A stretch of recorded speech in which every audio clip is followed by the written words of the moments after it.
Insya Allah kita baca 3 ayat saja. A'udzu billahi minasyaitonir rajim.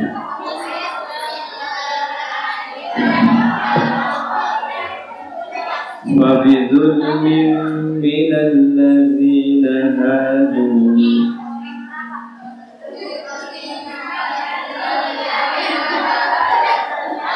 harramna 'alaihim thayyibatin uhillat lahum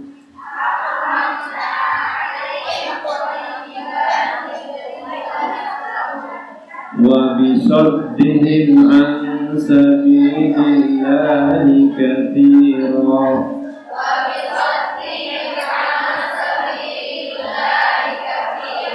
wa akhdhihim riba wa qad nuhu an wa aklihim amwalan nasi bil batil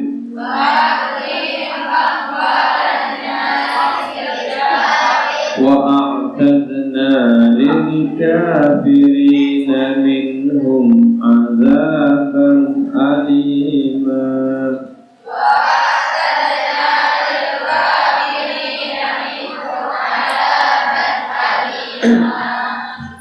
Kemarin Nabi Isa diangkat, lalu nanti turun kembali. Menjelang kiamat nanti turun kembali.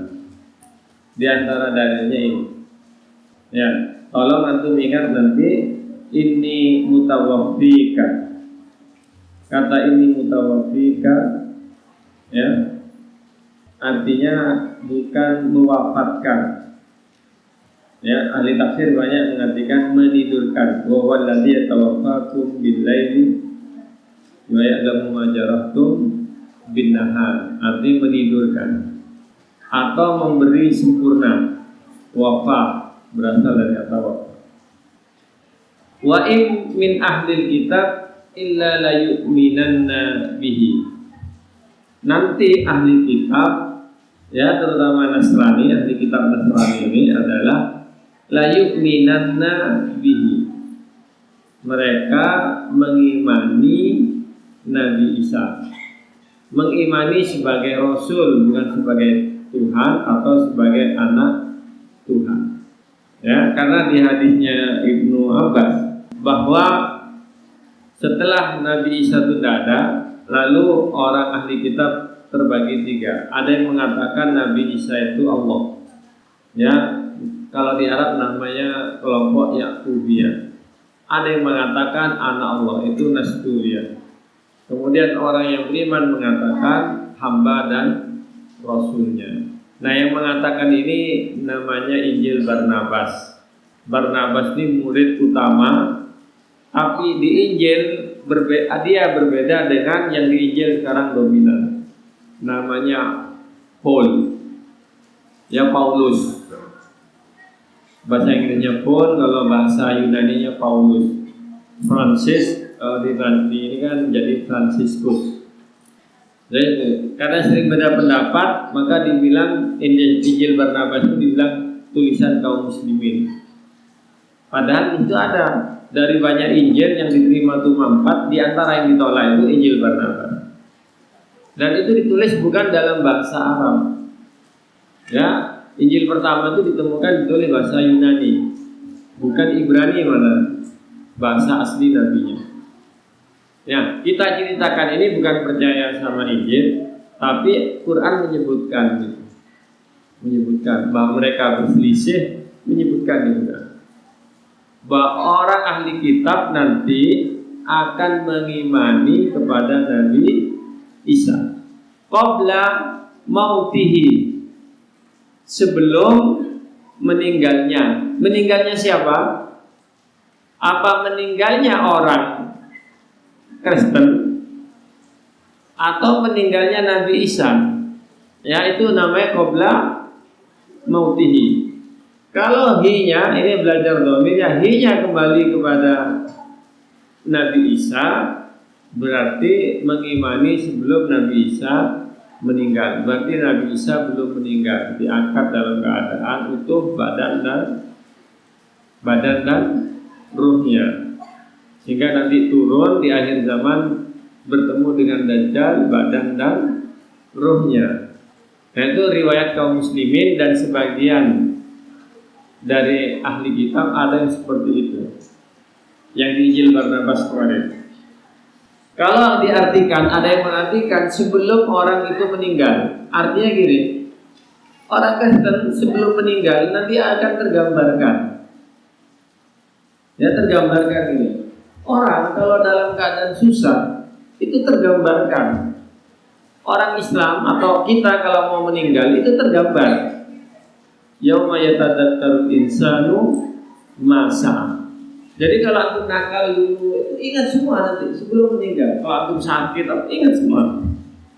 Bukan lupa, tapi dia tertindih, tersimpan gitu. Pada saatnya dia keluar. Nah itu banyak riwayat seperti itu. Ya orang kalau menjelang meninggal tuh sudah melihat surganya, sudah melihat nerakanya. Jadi begitu. Jadi orang meninggal itu pertama melihat malaikat, kemudian dia sudah tergambar. Immal azab wa immas sab.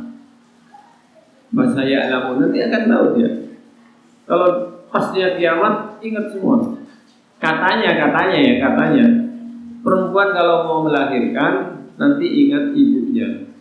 Coba tanya-tanya kayak gitu. Saking sakit itu, dulu ibu saya tuh berarti melahirkan sakit kayak begini gitu. Saya sendiri nggak tahu, ya karena nggak pernah melahirkan. Sampai ke antum ini. Saya tanya istri saya untuk yang pertama ya, dan ada yang bercerita gitu istrinya nggak melahirkan gara-gara dia bersetegang dengan mertuanya, bukan ibunya langsung dengan mertuanya. Dia orang Jawa, pernah tinggal di Sampang sini, lalu melahirkan di Jawa, nggak keluar, sulit. Ketika ibu mertuanya datang minta maaf keluar, seperti ada hambatan untuk apa? Kalau orang melahirkan apa ya? Hambatan untuk ngeden. Ya gitu. Wa yaumal qiyamati yakunu alaihim syahida. Dan nanti Nabi Isa di hari kiamat menjadi saksi. Jadi setiap nabi menjadi saksi bagi umatnya bahwa beliau sudah menyampaikan risalah Allah. Nah itu maksudnya jadi saksi. Dan nanti umat Islam menjadi saksi bagi para nabi bahwa para nabi itu sudah menyampaikan. Jadi, ditanya kami nggak dapat rasul di Eritrea, loh itu umat terakhir saja menyatakan pernah mendapat rasul. Makanya faidaji nabi kulli ummatin bisyahid, gimana nanti kalau setiap umat didatangkan saksinya, maksudnya nabinya. Wajib nabika, dan kami datangkan engkau Nabi Muhammad ala haula, atas para nabi itu. Nabi bersaksi bahwa nabi-nabi sebelum beliau sudah menyampaikan risalah Allah. Kalau kita umat Islam di Indonesia tidak menyampaikan risalah ke Papua, lalu ada orang tidak pernah dengar Islam, tidak pernah dengar Nabi Muhammad, tidak pernah dengar iman, maka itu tanggung jawabnya kita. Wa ma kunna mu'adzibina hatta nab'atsa rasula. Allah tidak akan menyiksa sampai kami mengutus rasul. Kalau mereka nggak pernah tahu ya hukumnya fitrah, bebas. Maka kewajiban kita menyampaikan. Ada di beberapa daerah Papua yang gunung-gunung itu sulit dijangkau. Yang menjangkau pertama katanya namanya Ustadz Fadlan. Untuk bisa ke sana jalan kaki sampai luka-luka balik lagi. Dia baru bisa ke sana setelah namanya dia baru dirubah, bukan jangan Fadlan. Namanya ikut nama Kristen, bisa naik pesawatnya mereka. Sedangkan orang Australia, orang Barat itu bisa ke sana, membodohi penduduk sana. Antum bisa cari itu Ustadz Fadlan Garamal gitu. Ustadz Papua. Nah, kemudian ayat ini belakang penutup ya terakhir dari tentang cerita ahli orang-orang Yahudi ahli kitab ini. yang ini tentang Nasrani, ya, tentang Yahudi yang kembali ke Yahudi. Fabidul minal ladina hadu haramna alaihim thayyibatin uhillat lakum. Untuk urusan makanan semua halal kecuali babi. Yang haram, banyak yang haram itu cara mendapatkannya, bukan zatnya. Ya, karena itu rokok haram. Ada yang tidak setuju masih. Ya, karena di semua ayat Quran itu semua barang halal kecuali babi. Untuk buka innama hanya saja harrama alaikumul maitat. Bangkai itu yang haram cara matinya. Semua cara mati yang tidak disembelih haram. Yang disembelih bukan karena Allah haram, cara mati. Wadam bukan makanan, bukan minuman. Ya, walahmul khinzir baru babi. Wa ma uhilla li ghairillahi bi. Yang disembelih tapi bukan karena Allah. Sesaji enggak boleh. Ya sebutnya babi aja. Kul katakan la ajidu fi ma uhiya ilayya muharraman. Katakan yang Allah wahyukan kepada saya tidak ada yang haram. Illa ayyakuna maita, kecuali bangkai. Sama kayak tadi itu. Jadi di Quran yang haram cuma itu. Nah di hadis ada beberapa disebutkan, ya berkuku tajam, ya kemudian bertaring.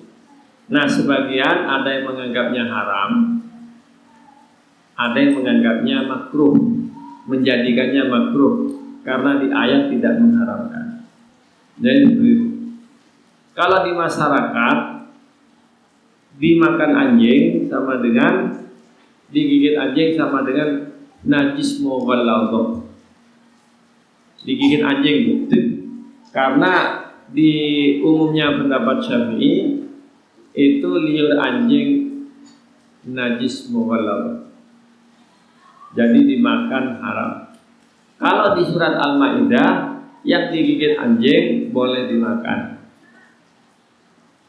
Antum berburu pakai anjing, ya, lalu digigit sama anjing, kemudian mati, maka itu boleh dimakan. Karena itu di mazhab yang lain, liur anjing itu tidak ada hukum najis. Kalau menjilatnya ke tembok bebas, menjilat ke pakaian bebas. Kalau menjilat ke gelas harus dibuang. Kalau menjilat ke ember untuk masakan dibuang. Kalau menjilat ke sungai biarin.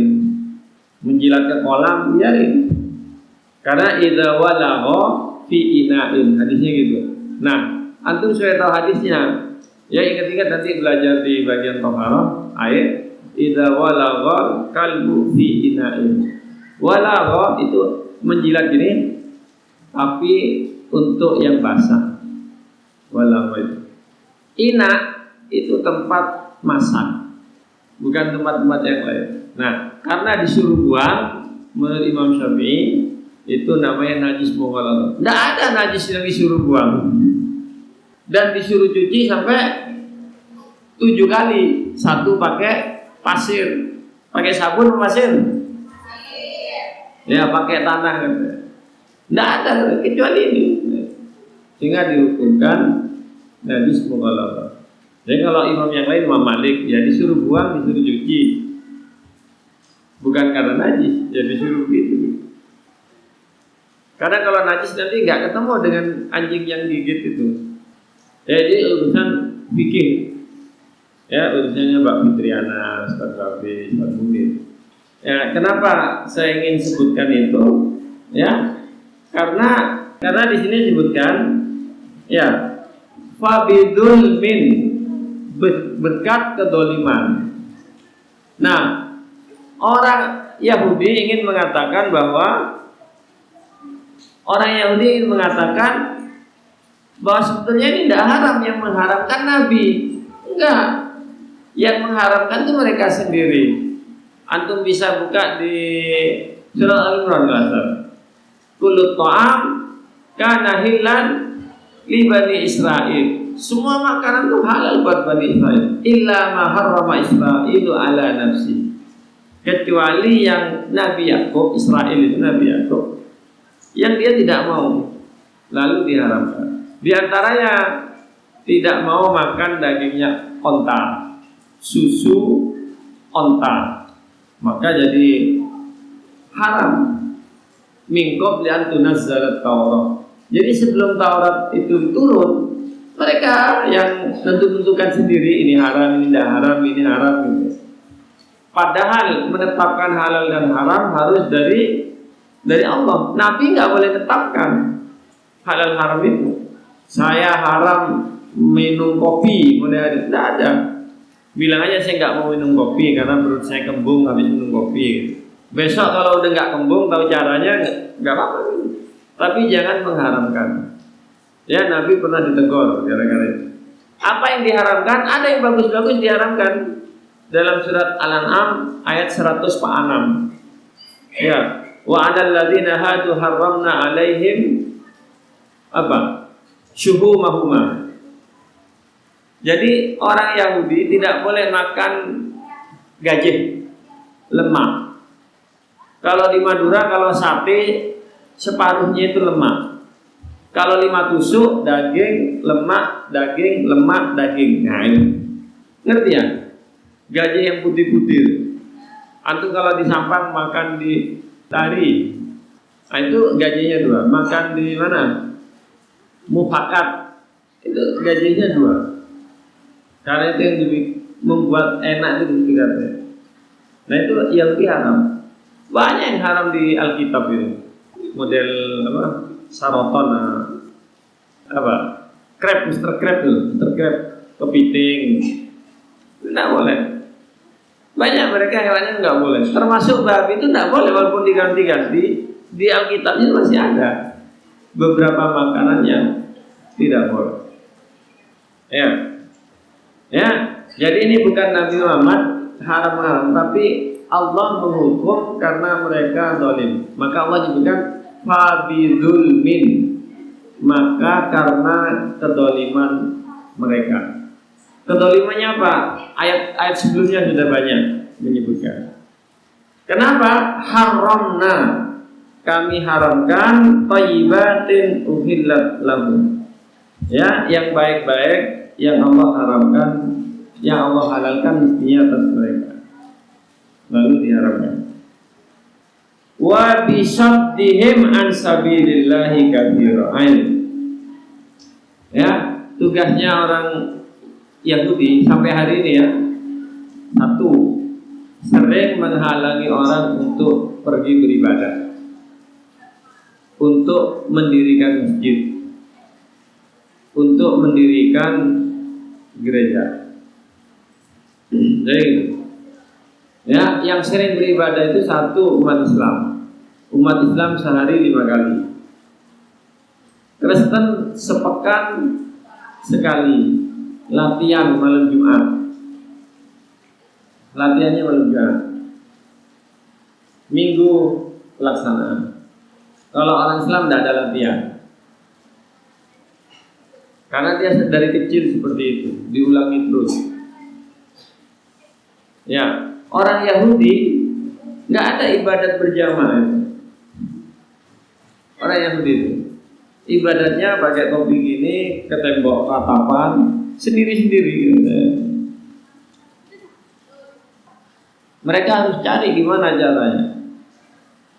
Karena orang Yahudi itu wataknya materialistik. Ya, wa bisaddihim an sabilillahi katsir, banyak.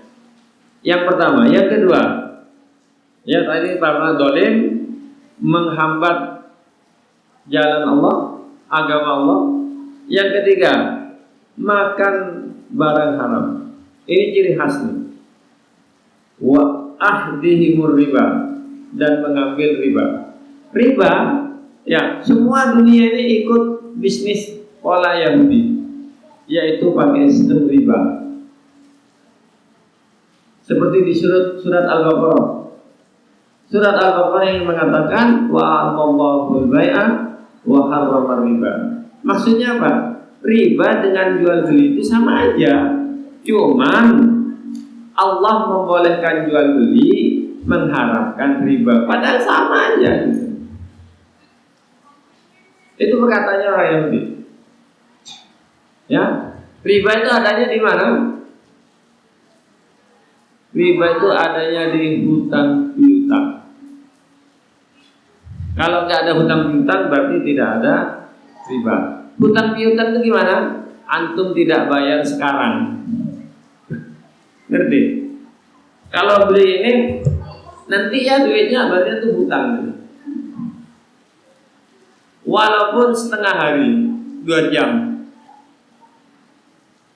Jadi yang pakai strategi-strategi itu bayarin dulu ya, itu hutang.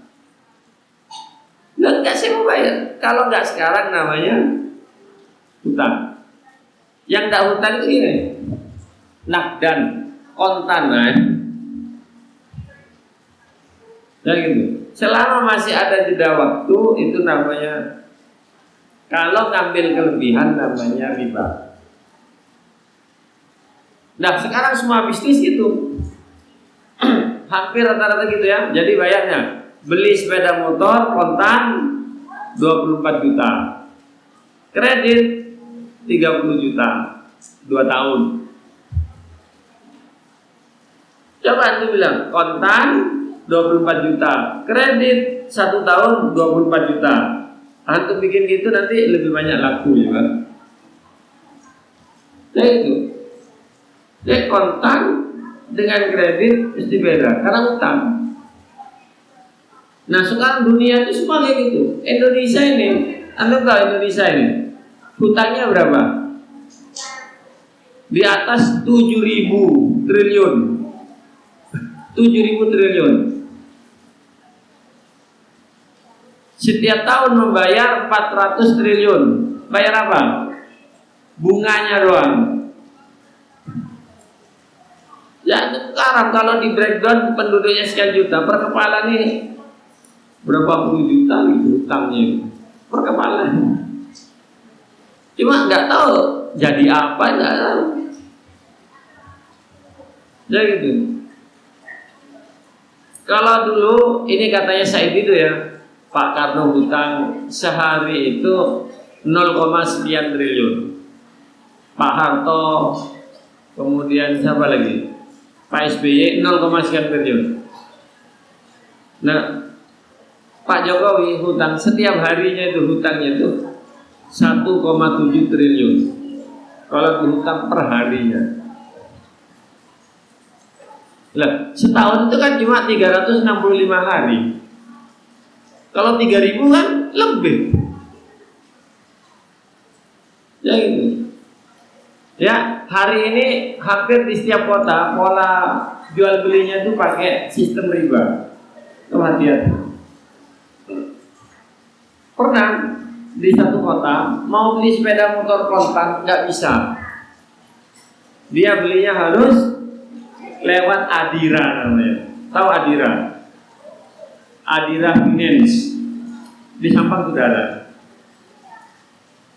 Jadi Adira Finance itu beli di sana harganya sekian nanti jadi berapa gitu. Pokoknya sistemnya seperti. Ya, jadi kalau dikatakan orang Yahudi makan riba, wah memang gitu. Menjadi sistem internasional, sistem perbankan ini. Ya, riba-riba itu jadi. Dan itu jualannya, dagangannya. Antum tahu, pesantren pernah mau minjam uang. Tiba-tiba orangnya datang. Kalau minjam 1 miliar, bunganya 0,6%. Bunyinya itu 0,6%. Tapi nanti bayarnya itu menjadi berapa? Kalau 1% bayarnya itu menjadi 1,5 miliar. 1,5 miliar. Padahal tahu bunganya cuma 1%. Gimana ngitung 1%? 1 miliar 1%-nya dibayar setiap bulan. 1%-nya 1 miliar berapa? 10 juta apa 100 juta? 100 juta. Ya itu terus 100 juta tiap bulan. Kalau 2 tahun berapa, 3 tahun berapa gitu. Jadi jangan kedengarannya cuma 0,6%, banyak tidak ngerti gitu-gitu. Itu sistemnya mereka.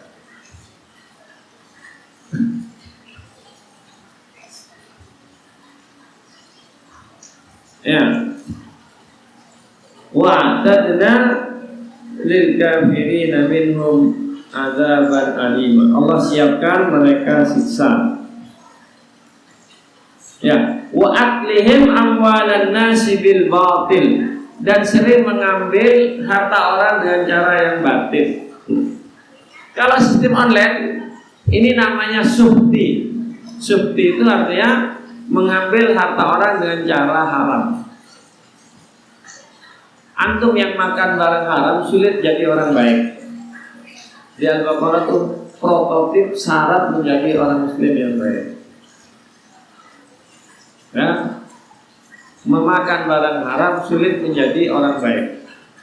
Ayat hadisnya jelas, man nabata min subtin fannaru auladi. Barang siapa makan barang haram, neraka lebih baik bagi dia. Yang dagingnya tumbuh dari barang haram. Jadi ini kalau menurut saya rahasia anak yang baik-baik atau tidak, lihat konsumsinya. Kalau konsumsinya halal, insyaallah anaknya baik. Kalau konsumsinya haram, sulit sekali.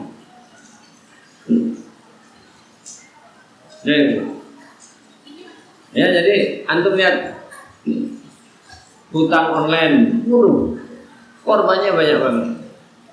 Hutang 1 juta bisa bayar tuh sampai 70 juta. Bunganya apanya gitu. Ya, tuh hati-hati kalau pakai online itu. COD itu ngutang apa enggak COD? Ngutang, antum beli sekarang bayarnya nanti. Cuman kalau sesuai harganya sama, enggak apa-apa. Yang dimaksud riba itu ada kelebihan karena ada tunda waktu. Riba itu artinya lebih. Biasanya 50, lalu bayar 60. Nah, itu ada kelebihan riba itu.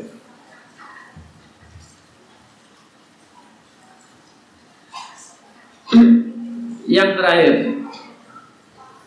karena di tadi ada kata minhum wa atadna lil kafirina minhum, berarti masih ada harapan ahli kitab Yahudi Nasrani untuk beriman kepada orang Islam. Ya gitu. Jadi sebagai ustaz, sebagai dai, sebagai muslim yang putus asa bahwa mereka tidak bakal, enggak. Jangan kalau tuh masih ingin jadi guru, jangan pernah berpikir bahwa orang itu tidak bakal berubah. Ya, senakal-nakalnya antum, kalau pendekatannya benar, antum akan berubah. Jadi, sebaik-baiknya kita tidak ada jaminan sampai akhir kemudian dibilang baik. Ya, karena hadis Arba'in Nawawinya gitu. Ada orang yang seolah-olah dengan surga di bilik sebelah, ternyata dia menjadi penghuni neraka. Ada orang yang amalannya setiap hari seolah-olah di bilik sebelahnya neraka, tapi ternyata dia penghuni surga. Rahasianya di mana? Orang sudah kelihatan baik kok masuk neraka, orang jahat terus kok masuk surga. Karena satu, al-ibrah bil khawatim. Orang yang dianggap itu adalah nanti mati atas apa, penutupnya khotimah. Yang kedua, antum tidak tahu yang di sini, yang di hatinya. Apakah dia beramal soleh itu ikhlas atau cuma gaya? Nah, saya ingin mengatakan yang kedua ini. Ada orang yang kelihatannya ikut PNS, ikut dosa, kata ini gini, tapi setiap malam ya Allah, begitu dia pensiun dia berubah. Kita tidak bisa orang dengan keterbatasannya, keilmuannya, keberaniannya gitu ya. Nah, insya Allah Allah menyelamatkan.